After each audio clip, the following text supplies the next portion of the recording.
필립의 사연방을 찾아주신 구독자 여러분, 안녕하신가요? 오늘은 가슴 아픈 자식의 사랑과 그 사랑을 회방 놓은 모질이들에게 참교육해주는 사연을 준비했습니다. 엄청나게 재밌을 테니 꼭 끝까지 들어주시고 많은 감정을 느끼시길 바랍니다. 안녕하세요. 올해로 73이 된 늙은 여자입니다. 저는 지질이 못 사는 집안에 외동딸로 태어나 고생이라는 고생은 다 하고 자랐어요. 여기 구독자분들 중 제 나이대 사람들이 많은 걸로 알고 있는데 제 과거 이야기를 잠시 들려드리면 공감을 하시겠죠? 그때 당시에는 먹을 게 없어서 배를 곪는 일이 다반사였습니다. 쌀밥은 고사하고 보리밥이라도 하루 두 끼를 먹으면 행복한 하루였죠. 헌데 저희 집은 찢어지게 가난해서 보리밥을 구경하는 날이 일주일에 하루 이틀이 전부였습니다. 밀가루로 만든 수제비가 거의 주식이었답니다. 가난은 먹을 것뿐만이 아니라 교육에도 미쳤어요.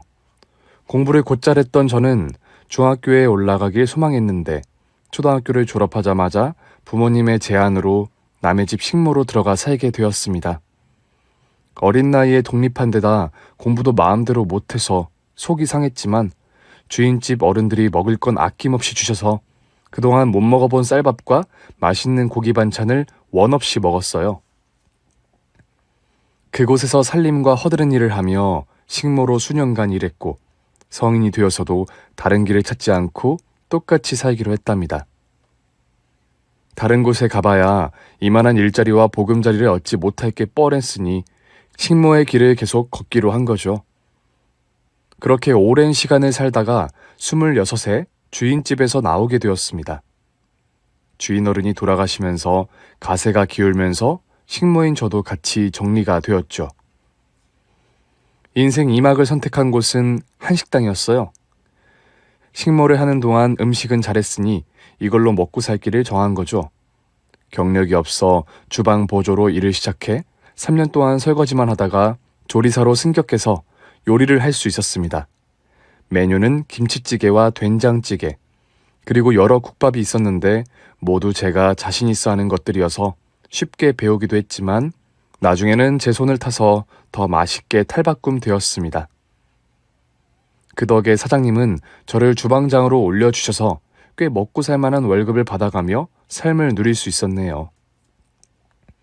나이 30이 되었을 때 내 집과 직업을 얻게 되었는데 다른 소원인 가정을 꾸리는 것 이루지 못했답니다.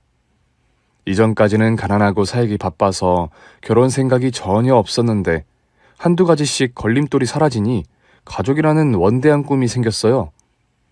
그때 나이 30이면 완연한 노처녀라서 신랑감을 찾는 게 조금 어려웠습니다. 하지만 여기저기 선자리를 알아봐 달라고 말을 해놓아서 몇 달 만에 저와 같은 노총각을 만나게 되었답니다. 저보다 6살이나 많은 남자였는데 순박하고 세상 물정 모르는 사람이었어요. 연애를 하고 사랑을 해보며 결혼을 결정하면 좋을 텐데 그때는 저희 둘 다 순진해서 연애를 생략하고 결혼식도 하지 않고 혼인신고를 하고 살림을 차렸답니다. 남편은 도장을 파는 인장업을 했어요. 지금이야 사인으로 대체가 되면서 도장의 쓰임새가 적어졌지만 오래전에는 아주 훌륭하고 좋은 직업이었죠. 더불어 돈도 잘 벌어서 더할 나위가 없었답니다. 저희 부부는 하루빨리 자식을 가져보려고 노력을 다해봤지만 시간이 흘러도 깜깜무소식이었어요. 집도 버젓이 있는 데다 먹고 사는 걱정도 없어서 온 관심과 소망이 아기에 기울여져 있었죠. 하지만 제가 39이 될 때까지 하늘이 무심하게도 자식을 주시지 않아서 포기 상태가 되었답니다. 나이 40에 아이를 낳을 가능성은 현저히 적어지기 때문에 모든 기대를 버리고 남편과 둘이 단란하게 사는 것으로 만족하기로 했어요. 그렇게 기대를 버리고 마음을 비웠는데 하늘이 선물을 뒤늦게 주셨는지 곧 임신이 되었답니다. 다음 해 41살이 되었을 때 아주 힘들고 오랜 진통 끝에 예쁜 공주님을 낳았네요. 남편과 저는 이제 더 바랄 게 없고 딸과 셋이 행복하게 사는 것만 생각하기로 했죠.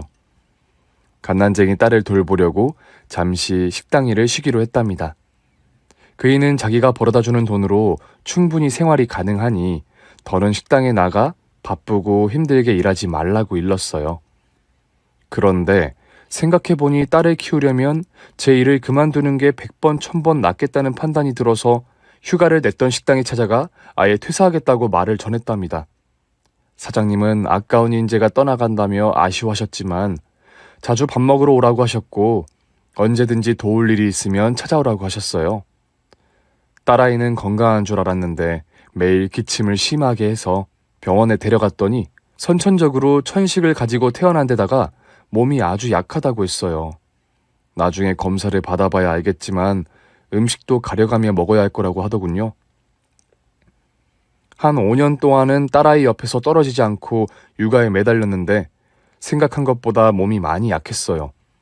천식뿐만 아니라 소화 기능이 약해서 고기를 먹을 수 없었고 과일이나 말린 채소는 입에도 댈 수 없었어요. 어릴 적 저는 고기 반찬을 먹는 게 소원이었는데 딸아이는 그 소원을 평생 이룰 수 없다고 하니 가슴이 미어졌답니다. 그렇게 작은 소도시에서 살다가 딸의 미래를 위해 큰 도시로 이사가게 되었습니다. 더 큰 병원에 가서 치료받게 해주고 싶었고 넓은 세상을 보여주고 싶었으며 저와 남편이 공부에 한이 맺혔기 때문에 학원도 많이 보내주고 태권도와 피아노도 보내줄 계획이었죠. 헌데 딸아이는 그 많은 것들을 다 할 수 없었어요. 선천적으로 좋지 않은 몸은 쉽게 좋아지지 않았답니다. 플라스틱 호흡기를 주머니에 항상 넣어 다녀야 했고 어린이집 수업 시간에 갑작스러운 발작과 쇼크가 생겨서 병원에 실려가는 일이 다반사였어요. 이 모든 게 약하게 낳아준 제 탓인 것만 같아 병원에 실려간 딸아이를 보면 수도꼭지를 틀어놓은 것처럼 눈에서 눈물이 그치질 않았습니다. 효림아, 엄마가 미안하다. 이렇게 아프게 낳아줘서 정말 미안해. 엄마, 그만 울어. 내가 아픈 게 왜 엄마 탓이야? 엄마 덕분에 내가 눈을 뜨고 세상을 보고 있잖아. 엄마가 낳아주지 않았더라면 난 아무것도 보지 못했을 거야. 딸 효림이는 고사리 같은 손으로 제 뺨을 타고 흐르는 눈물을 훔쳐주었습니다. 그리곤 세상에서 가장 예쁜 미소를 보이며 사랑을 샘솟게 만들었죠. 남편과 저는 비싼 돈을 들여가며 딸을 건강하게 만들어줄 의사를 찾아다녀 봤는데 아쉽게도 완벽히 고치는 건 불가능하다는 말만 듣고 돌아왔습니다. 그래서 시선을 돌려 한의원을 드나들며 천식과 약한 장기를 낫게 해줄 한약을 수없이 많이 지어주었어요. 그러자 몸이 나아지는 게 눈으로 보이기 시작했습니다. 얼굴빛도 좋아지고 7살이 되도록 먹어보지 않은 계란 후라이를 입에 대기 시작했어요. 저와 남편은 이제 됐다. 드디어 효림이 몸이 건강해지기 시작했네. 앞으로 걱정은 하지 않아도 될 것 같아 라며 긍정의 대화를 나누며 더 행복해지는 듯 보였어요. 하지만 인생은 여러 곡선을 타는 유람선 마냥 좋은 소식이 전해진 지 얼마 지나지 않아 비극적인 일이 벌어졌습니다. 남편이 가로수 옆에서 도장집을 하고 있었는데 오후 시간에 술 취한 운전자가 도로를 벗어나 남편의 가게를 통째로 집어삼켜버리는 큰 사고가 났답니다. 도장집 안에는 남편이 일을 하고 있었는데 영문도 모르고 바로 세상을 떠나버렸죠. 그이의 황망한 죽음에 정신줄을 놓고 말아버린 저는 장례를 치르는 중 혼절하는 바람에 병원으로 실려갔네요.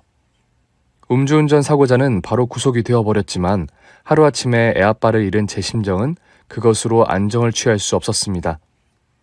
딸아이가 도리어 정신 차리지 못하는 저를 위로해 주더라고요.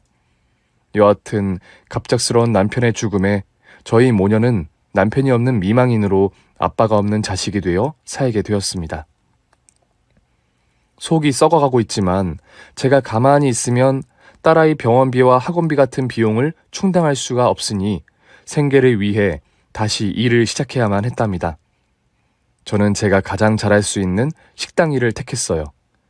이번에는 한식 뷔페에 일자리를 얻어 조리사로 일하게 되었죠.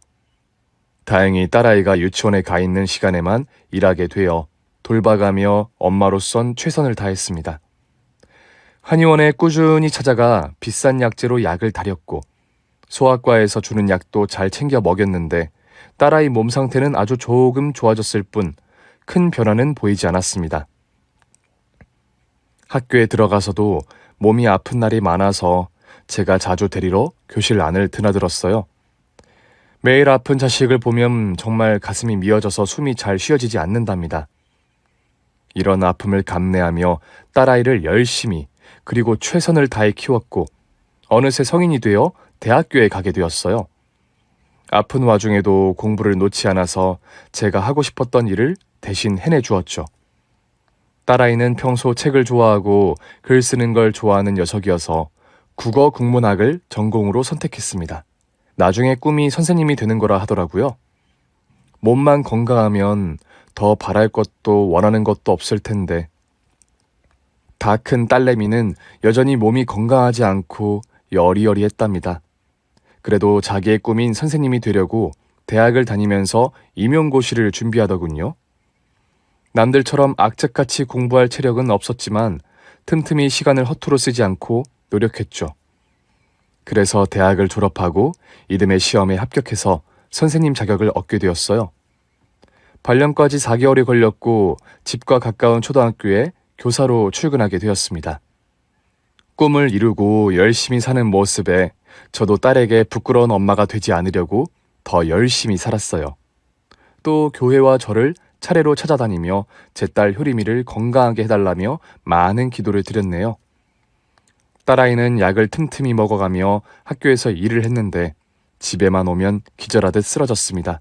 옆에서 보는 제가 너무 안타까워서 쉬었다가 나중에 복직하면 안 되냐는 말까지 했답니다. 효림아, 일도 좋지만 당장 네 몸이 버텨주지 못하는데 계속 해야겠니? 엄마, 그런 소리 마. 난 아이들 가르칠 때 몸에서 에너지가 솟아난다고. 살아있음을 느낀단 말이야. 비록 지금은 몸이 잘 버텨주지 못하지만 훗날에는 누구보다 건강해질 거라고. 에휴, 이게 다 엄마 때문이다. 널 건강하게 낳아주지 못해서 천추의 한이란 말이야. 엄마, 그 말 좀 그만해. 내가 죽을 병에 걸린 것도 아닌데 뭐가 그렇게 미안하다는 거야. 존재해준 것만으로도 감사하니까 제발 좀 그만 울고 그만 미안해해. 부탁이야, 엄마. 저는 안 그러려고 해봤지만 지쳐있거나 아픈 걸 참고 있는 딸아이를 보면 눈물이 제멋대로 쏟아져 나왔습니다. 딸 효림이는 그런 저를 다독여주고 괜찮다고 위로해주는 어른처럼 행동해 주었고요. 그렇게 세월은 빠르게 흘러갔고 효림이가 어느새 29이라는 나이가 되었답니다. 저는 이듬해이면 칠순인 나이가 되었고요. 효림이가 결혼해서 가정을 꾸리는 상상을 해보긴 했지만 현실적으로 힘들 거라 생각하고 있었습니다. 그런데 딸아이의 29번째 생일에 집으로 결혼하고 싶은 남자친구라며 누군가를 데리고 왔더라고요. 엄마, 이쪽은 내 남자친구이자 결혼하고 싶은 준서 씨. 어머님, 처음 뵙겠습니다. 정준서라고 해요. 남자친구? 결혼하고 싶은? 제가 어리둥절하며 제대로 인사를 못하자 효림이가 깔깔 웃어댔습니다. 엄마, 뭘 그렇게 놀래. 내 나이도 곧 있으면 30인데 미래를 위해 결혼을 해야 하지 않겠어? 준서 씨는 우리 반 학생의 삼촌으로 학교에 왔다가 2년이 됐어. 노인들에게 좋은 건강식품을 제조 판매 사업하는 멋진 능력자라고. 그리고 보다시피 얼굴도 잘생기고 키도 크지? 그래, 멋있는 남자친구네. 그런데 엄마한테 한 번도 남자 사귄다는 말을 안 했잖아. 미리 귀뜸이라도 해줬더라면 놀라지 않았을 건데. 그리고 음식도 너한테 맞추느라 고기도 하나도 없단 말이야. 어머님, 저도 효림이랑 입맛이 비슷해서 괜찮습니다. 그냥 숟가락만 하나 더 꺼내주시면 될 것 같아요. 딸의 남자친구는 말을 예쁘게 잘하긴 했지만 겉모습은 물찬 제비 같았어요. 머리에 무스로 떡칠을 한 데다 귀걸이에 몸에 딱 붙는 스키니 패션이었는데 마음이 쉽게 가지 않더라고요. 다른 젊은 사람들의 패션에는 한 번도 거부감을 가지지 않았는데 제 사위가 될 사람이라고 하니 대번 마음에 들지 않더라고요. 예비 사위는 집안도 좋고 학력과 직업도 빠지는 게 없었습니다. 또 딸아이를 좋아해주는 마음까지 완벽해 보였죠. 예비 사위가 집을 떠나가자 효림이가 바로 어땠냐고 물었습니다.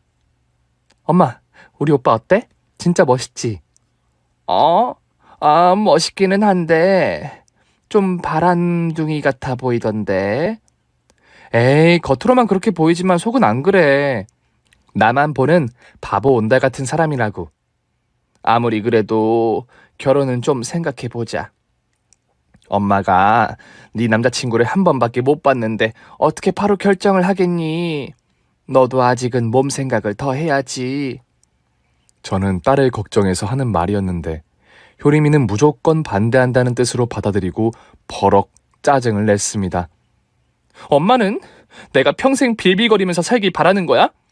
내가 뭐만 하면 몸을 생각하라는데 여기서 더 좋아질 일은 없다고. 엄마가 자주 하는 말 알지? 건강하게 낳아주지 못했다는 말. 누가 나를 이렇게 낳으랬어? 그래서 평생 결혼도 못하고 지질이 궁상으로 엄마 품 안에서 살면 좋겠어? 효림아, 엄마 말은 그냥 더 두고 보자는 거였어. 흥분하지 마. 두고 보자, 기다려 보자는 말 좀 그만하면 안 돼? 그리고 난 엄마 없이 결정 하나 못 내려? 난 무조건 오빠랑 결혼할 거니까 반대할 거면 날 보지 않을 각오해. 효림아, 왜 이렇게 잔인하게 말하니? 네가 엄마한테 전부인 걸 모르는 거야? 내가 엄마의 전부인지 엄마의 소모품인지 모르겠어. 엄마가 날 어떻게 키웠는지 잘 알아.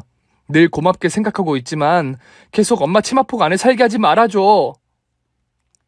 딸의 이야기를 들어보니 제가 그동안 사랑이 아닌 집착을 했나 싶어서 회상을 해봤더니 효림이 입장에선 숨통이 조일 수도 있었겠다고 느껴지더라고요.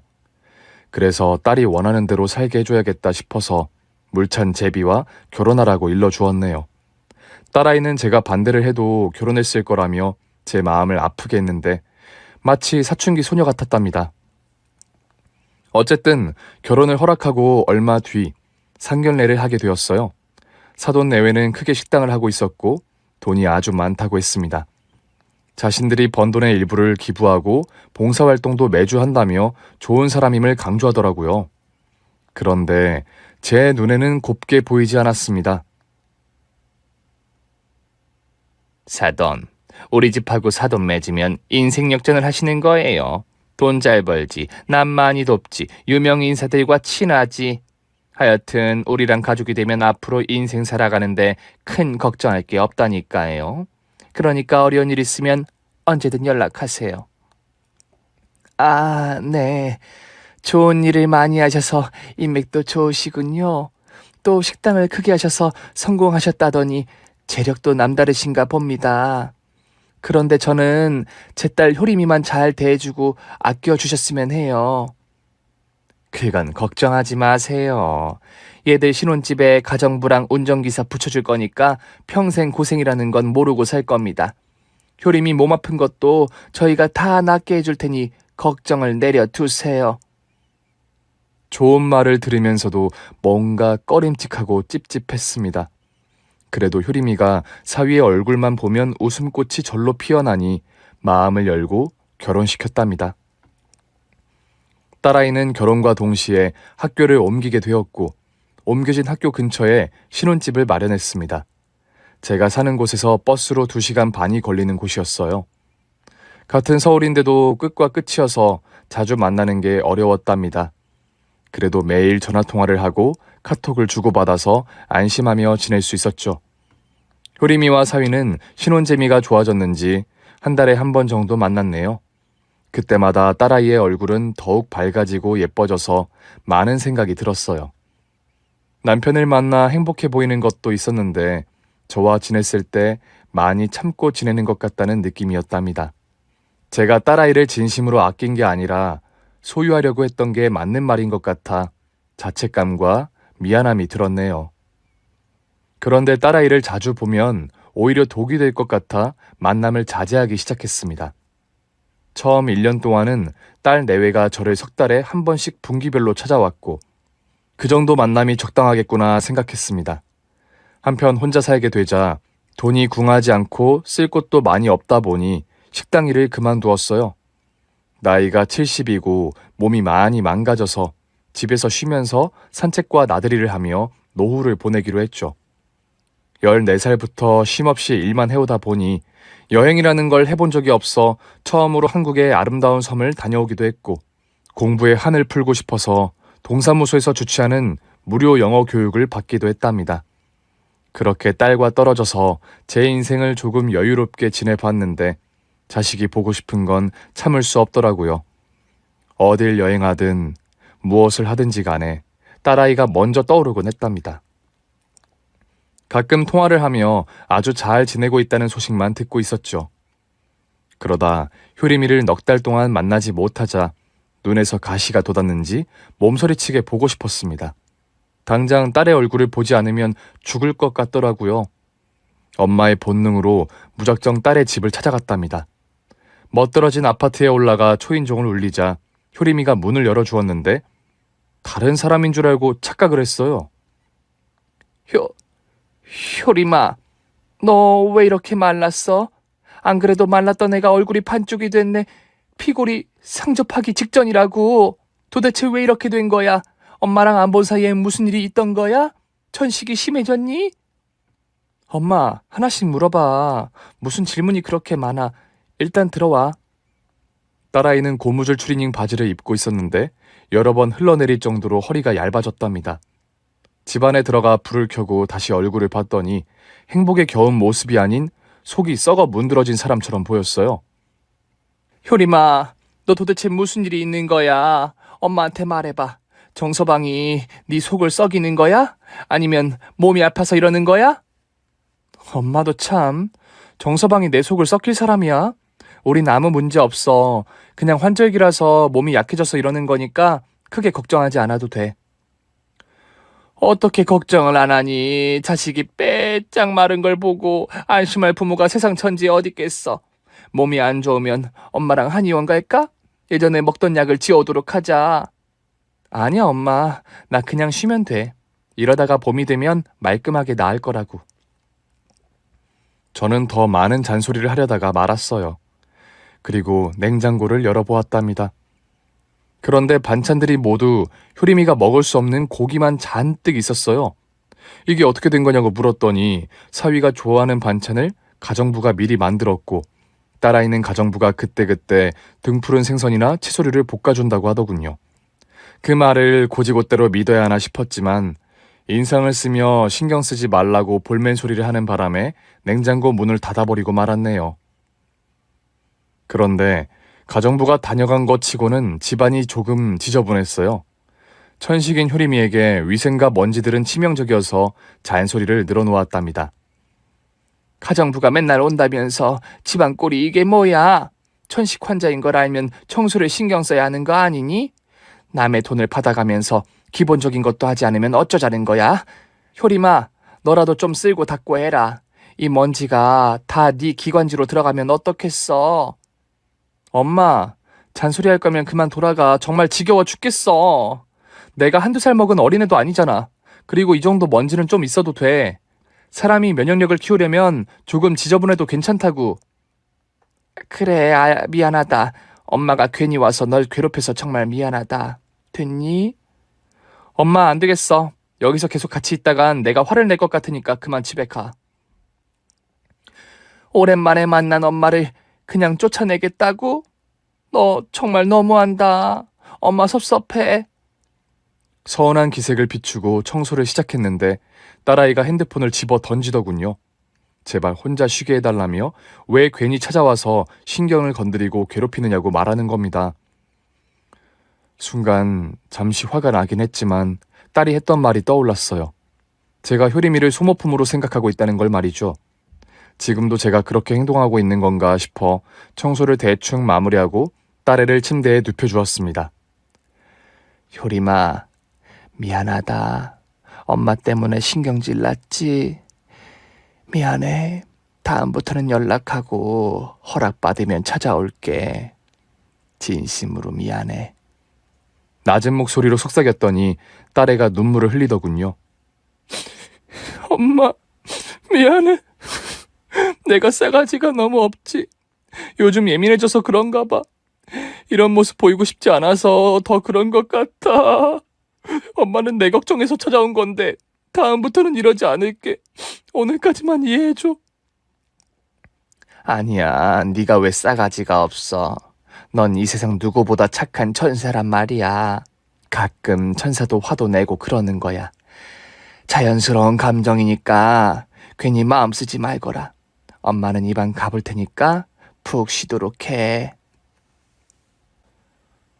저는 아쉬움을 뒤로하고 딸의 집에서 나왔어요. 그리고 사위에게 연락해 효림이에게 신경 좀 더 써달라고 부탁을 했죠. 아, 어머님. 효림이가 요즘 저기업인데다 음식도 잘 먹지 않아서 그래요. 일시적인 것 같으니까 염려 마세요. 제가 병원에 잘 데리고 다니고 있는데다 약도 잘 지어주고 있습니다. 그래, 정서방 고맙네. 그런데 조금 더 신경을 써줬으면 좋겠어. 효림이가 몸만 컸지 보살핌이 필요한 아이거든.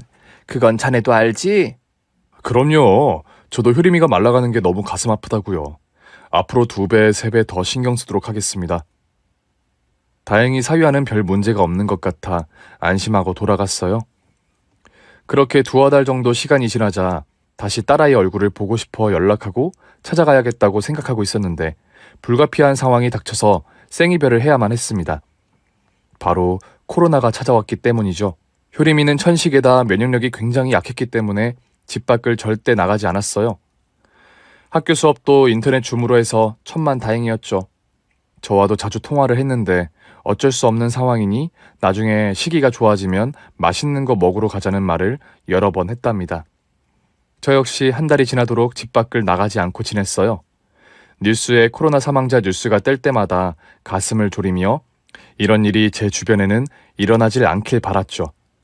그런데 며칠 뒤 충격적인 비보를 듣게 되었습니다. 사위가 전화를 걸어왔는데 아무 말도 하지 않고 오열하는 소리를 내는 거예요. 울음소리를 들으니 어떤 일이 벌어졌는지 을의 짐작이 들었답니다. 신락 같은 희망으로 효림이한테 무슨 일이 생긴 게 아니지 하고 물었지만 죄송하다는 말과 함께 딸의 죽음을 알렸어요. 가슴이 찢어질 듯 아파서 주먹으로 얼마나 많이 두들겼는지 피멍이 들었고 너무 많이 울어서 앞이 보이지 않았답니다. 효림이를 목 놓아 부르던 목소리는 장례식장에 도착하자 아예 아무 소리도 내지 못했어요. 결국 소리 없는 오열을 하며 딸과 이별하게 되었어요. 여러분, 그거 아시나요? 세상에 아주 많은 단어가 존재하는데 자식을 잃은 부모를 일컫는 단어는 존재하지 않는다는 걸요. 남편을 잃으면 미망인, 부모를 잃은 아이는 고아. 이렇게 죽음을 끌고 사는 사람들을 칭하는 단어는 여러 개 있지만 자식을 잃는 부모는 아무리 찾아봐도 없더라고요. 자식을 잃은 부모의 마음이 너무 아파서 단어를 만들지 않은 모양입니다. 저는 딸의 영정사진을 보며 넋을 놓고 하염없이 눈물만 흘리고 있었어요. 많은 조문객들이 다녀갔는데 눈물 때문에 앞이 보이질 않아 누가 누군지 구분이 되지 않았답니다. 사위와 사돈 식구들이 어떻게 상을 치르고 있는지 보이지 않았는데 새벽이 깊은 시간에 조문객들이 썰물처럼 빠져나가자 사돈 식구들의 목소리가 들려왔습니다. 효림이 얘는 타이밍이 기가 막히게 죽었구만. 우리가 이미지 메이킹하는데 큰 점수를 받게 생겼어. 암만, 우리가 아픈 며느리를 뒀다는 걸 봉사단체에서 알고 우리 식당을 공짜로 홍보해줬잖아. 덕분에 체인점까지 낼 기회를 얻었다고. 밥이 다 되니까 알아서 죽어주니 얼마나 고마워. 우리 준서는 이제 새장가 들면 되겠다. 민지랑은 아직 사귀고 있지? 아버지, 언제적 민지예요. 그리고 새장가는 무조건 이미지 메이킹할 애로 고를 겁니다. 장애가 있거나 아픈 애로다가. 그리고 연애는 새끈한 애들이랑 하고 말이죠. 역시 우리 아들은 효자야. 다음 며느리도 아픈 애로 고른다니 얼마나 현명하고 생각이 깊은지 모른다고. 그런데 다음에는 천식 환자는 빼라. 처먹지도 못하고 맨날 빌빌거리는데 보는 내가 화병이 생겼다고. 차라리 안말기 환자 이런 애를 꼬셔서 결혼해봐. 그래야 빨리 알아서 죽고 보험금도 세게 받을 수 있잖아. 알았어요, 알았어. 그래도 코로나가 생겨서 쉽게 보냈잖아. 호흡기가 약해서 그런지 밖에 한번 데리고 나갔다 오니까 알아서 정리가 됐네.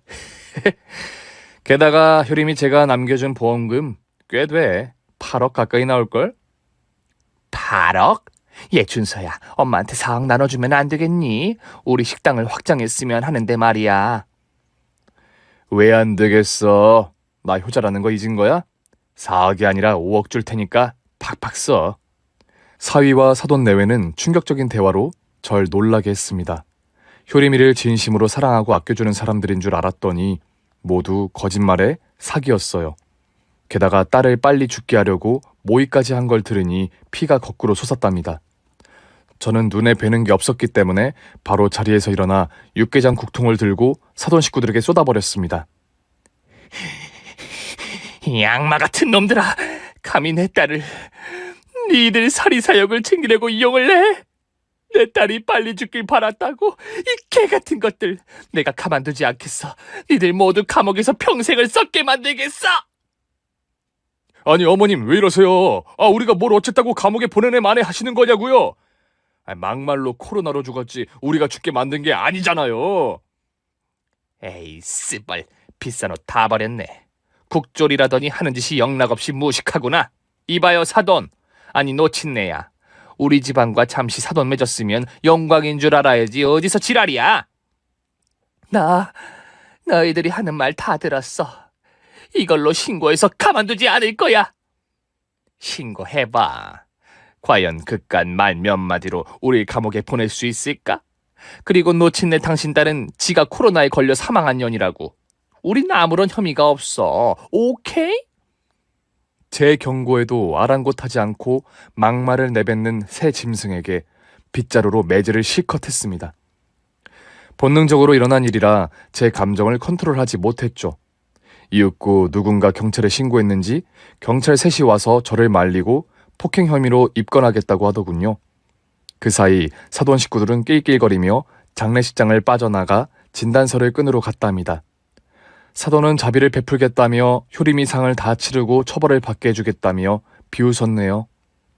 결국 엉망진창이 된 장례식장에서 끝까지 딸의 명복을 빌고 사과를 끝없이 했습니다.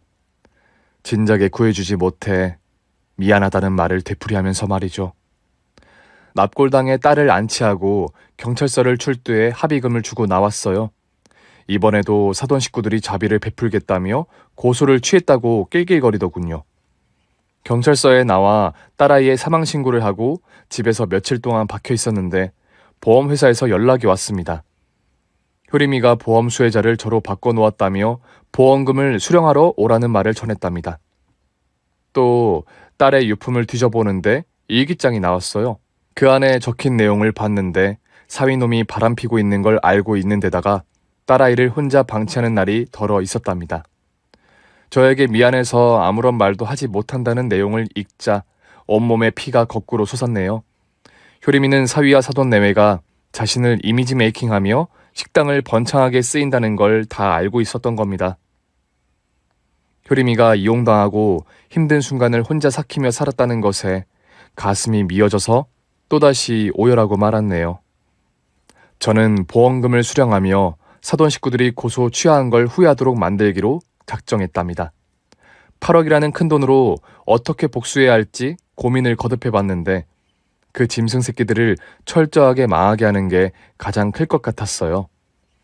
그래서 사돈 내외가 운영하는 한식당 옆에 똑같은 한식당을 차렸답니다. 인테리어 공사가 끝나고 오픈을 하게 되자 바로 옆집에 한식당을 차린 사람이 누군지 확인하러 안사돈이 찾아왔어요. 어머, 우리 가게 옆집에 자신있게 똑같은 한식집을 차린 게 누군가 했더니 바로 할망구였네. 딸내미가 남겨준 보험금을 탈탈 털어서 복수라도 하려고 온 건가? 이 할망구 꿈도 야무지네. 그래, 이 오살하려나. 내가 니들을 지옥행 열차에 태우려고 작정했어. 내가 시궁창 맛이 어떤지 제대로 보여줄게. 기대해봐. 아이고 불쌍해라. 어디서 드라마를 보고 따라하나 본데 우리 가게는 보통 가게가 아니야. 서민, 부자, 정계, 연예계 할 거 없이 손님들이 하도 많아서 365일 자리 없는 곳이라고. 그런데 할망구 당신 따위가 우리 식당을 이겨먹겠다고 가게를 차려? 진짜 소설을 쓰고 자빠졌다. 소설인지 드라마인지 아니면 현실이 될지는 두고 보면 알겠지. 한 맺힌 어미의 피눈물이 얼마나 위험한지 제대로 보여줄게. 그러자 안사돈은 박장대소를 하며 자기 가게로 돌아갔답니다. 저는 예전에 같이 일했던 식당 이모들에게 연락을 돌려 취직을 제안했어요. 다행히 저에 대한 기억이 좋았는지 단번에 하겠다고 찾아왔답니다. 한 이모에게 안사돈 식당에 가서 메뉴판 사진을 찍어달라고 부탁했고 저는 그 메뉴와 동일하게 음식을 팔기로 했답니다. 가격은 더 저렴하고 맛은 2배로 맛있게 만들어서 말이죠. 저와 이모님들은 다들 한 손맛을 하고 있어서 조리 연구 같은 건 따로 하지 않았어요. 싱싱한 재료와 각자의 요리 솜씨를 더해서 기품 있고 황홀한 맛을 내는데 쉽게 성공했답니다. 한두 달은 코로나다 뭐다 해서 손님들이 없어 걱정이 되었지만 요즘 SNS가 유행이어서 맛을 보고 간 손님들이 상견례 자리로 딱이다, 부모님 생신에 모셔가기 좋다라며 리뷰를 써주셔서 조금씩 몰려들기 시작했고 코로나 단계가 완화되면서 식당에 발 디딜 곳이 없게 되었답니다. 약 1년 정도의 시간이 흐르자 제 식당이 사돈네 식당의 매출을 뛰어넘었어요. 잘 되긴 했지만 완전히 무너뜨리는 건 역부족이었죠. 그런데 희망의 아이콘이 저에게 찾아와서 기회를 잡게 되었답니다. 방송국 기자와 PD들이 식사를 하러 왔는데 저희 요리를 맛보시고는 엄지를 축혀 세우시며 말했습니다. 와, 여기 진짜 맛집 많네요. 사장님, 이거 진짜 한우 맞죠? 그야 당연하지요. 요즘 그런 거 거짓말하는 식당이 있을까요? 네, 있어요. 그것도 여러 군데 있더라고요. 바로 옆집 한식당도 제보가 들어왔는걸요. 고기랑 해산물 납품하는 사람이 양심 고백을 했다가 번복하기는 했지만요. 그 말을 듣자 제 복수의 절정이 오리라는 걸 실감했습니다. 저는 기자에게 옆집 취재를 포기하는 거냐고 물었는데 절대 아니라며 열심히 자료를 수집하고 있다고 대답했습니다. 그래서 전 도울 일이 있으면 무엇이든 하겠다며 기자의 명함을 받게 되었고 사돈 가게의 상황을 알려달라고 했어요. 하지만 뚜렷한 증인이 없어서 갈피를 잡고 있지 못하는 데다가 국산과 미, 중국산을 교묘하게 섞어 팔아서 아무도 눈치를 채지 못하는 것 같다고만 하더라고요. 그래서 전 불법적인 행동을 하기로 결심했습니다. 기자님, 그 왜 진술하려다가 번복했다는 납품업자 있잖아요. 연락처 좀 알려주시면 안 될까요? 그 사람은 왜요? 우리가 아무리 설득해도 넘어오지 않아요. 돈으로 발라놨는지 자기가 헛소리를 짓거렸다고 주장한다니까요. 제가 한번 만나보려고요. 저한테 무기가 하나 있는데 써먹어 볼 테니까 일단 전화번호만 알려주세요. 그래서 납품업자의 전화번호를 알게 되었고 바로 거래를 하자며 제 가게로 불러들였습니다. 사돈에 들어가는 고기와 해물, 채소까지 모두 계약하겠다고 했더니 한박 웃음을 지으며 기뻐하더군요. 진짜 옆 가게에 2배로 거래하겠다고요? 아, 저야 황송하고 영광이죠. 제가 더 저렴하게 드릴게요. 아니요. 한 푼도 깎지 마세요. 다 드릴 테니까. 옆 가게와 거래 끊으시고 기자님한테 진술해 주세요. 중국산과 미국산을 섞어서 판다는 걸 말이죠. 무슨 말씀인지 모르겠네요. 옆 가게는 국산만 쓰고 있습니다. 그리고 거래를 끊는 건 어렵겠네요. 공짜로 해달라는 건 아니에요. 당신이 입만 열어주면 대가로 돈이든 뭐든 다 드릴게요. 옆집에서 얼마를 주고 입막음을 한지 모르겠지만 그것에 2배를 드리죠. 또 저랑 2배로 거래를 하니 손해보는 장사는 아니실 겁니다. 네? 아, 그렇게까지 해주신다면야 제가 입을 다물 이유가 없어지겠네요. 대신 돈은 현찰로 준비해 주세요. 제가 돈 받은 증거가 있으면 전화 사장님한테 좋을 게 없으니까요. 그거야 기본이지요. 그럼 옆집에 물건 대준 장부를 기자님한테 넘겨주시고 나중에 진술해 주세요. 그렇게 옆집 사돈이 돈으로 매수했던 납품업자를 제가 역으로 매수하는데 성공했답니다. 그래서 얼마 뒤 기자와 PD가 합세를 해서 시사 프로그램의 사돈 식당을 심층 있게 방송을 내보냈어요. 결과는 아주 만족하리만큼 철저하게 망하게 되었어요. 뿐만 아니라 식품관리법 위반과 여러 사기 항목에 걸려서 식당 문을 닫게 되었고 국세청에서 조사를 받아 탈세와 횡령이 적나라하게 드러났답니다. 세금 폭탄을 맞아 전 재산에 가까운 돈을 내고 하루아침에 거지꼴이 되어버렸죠. 아직 복수는 중간밖에 오지 않아 다음 대상인 사위놈에게 향했어요. 노인들에게 건강식품을 파는 사업을 하고 있던 사위놈은 저가의 상품을 수백만 원대의 가격으로 팔고 있다는 걸 기자가 밝혀냈답니다. 순진한 노인들을 등쳐먹으며 호의호식하며 살고 있던 거죠. 기자는 몰래 소비자로 잠입해 촬영을 하였고 제품 분석 의뢰를 마치고 방송에 내보내고 피해자들을 모아 고발장을 접수했답니다. 사위놈은 사기죄가 입증이 되어서 바로 구속이 되었고 통장이 압류되어 피해자들에게 다는 아니지만 전 재산을 털리게 되었답니다. 제 딸을 소모품으로 여기던 짐승들을 철저하게 끝내버렸죠. 그런데 얼마 뒤 제가 나서지도 않았는데 사돈내외가 식당에 찾아왔더라고요. 저에게 따지려고 온 것 같았습니다.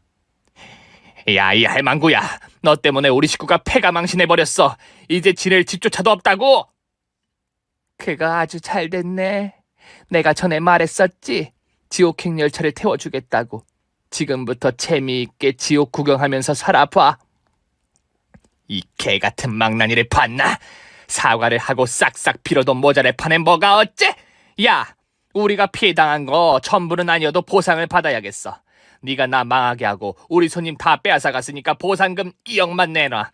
안 그러면 네가 납품업자에게 뒷돈 준 거 고발할 거야.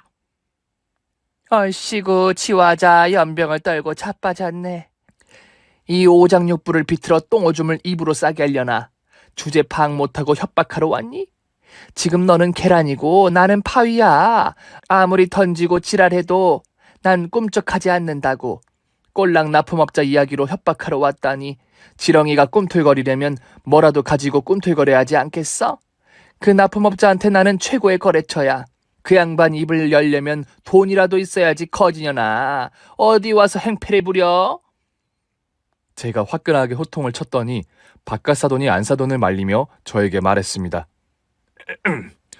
저기 사돈, 죄송합니다. 제가 아직 화가 식지 않았나 보네요. 저희는 지금 반성 중입니다. 언젠가 돌부리에 걸려 넘어질 거라는 걸 알면서도 손님들을 속였죠. 예, 벌을 받을만 하죠. 그런데 사돈, 저희는 지금 방 한 칸 얻을 돈이 없어서 노숙자 보호소에서 지내고 있어요. 어디 뜨끈한 방 한 칸이라도 마련하게 배려해 주시면 안 되겠습니까? 예정을 생각해서 자비를 베풀어 주세요. 그러더니 바깥 사돈이 무릎을 꿇자 안 사돈이 마지못해 바닥에 무릎을 꿇더군요. 미친 것들. 지랄들을 하세요. 내 딸을 죽게 만든 것들한테 뜨끈한 방을 구해달라고? 아, 나 떡이다. 이 씹어먹어도 시원찮은 새끼들아. 내 복수가 여기서 끝이라고 생각하지? 그런데 아직 끝이 아니야. 니들이 범죄에 연루돼서 당장 기초수급비가 안 나오지? 내가 공짜 돈은 절대 받지 못하게 만들 거야. 향후에 기초수급비를 신청하면 내가 신청에 민원을 넣을 거라고. 그것도 아주 많은 사람들과 같이 말이야. 굶겨서 돼지게 해줄 테니까 각오 단단히 하라고. 한 맺힌 어미가 얼마나 무서운지 이제 알겠지?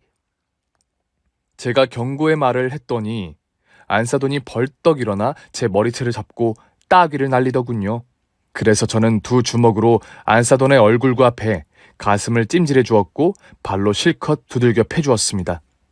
저를 말리는 바깥사돈의 면상까지 시원하게 어퍼컷으로 마무리해 주었죠. 이윽고 제가 말도 하지 않았는데 같이 일해주는 이모가 굵은 소금을 들고 나와 두 년놈들에게 세차게 뿌렸네요. 이후에도 저는 사람을 써서 사돈 식구들이 어떻게 지내는지 알아보며 지냈습니다.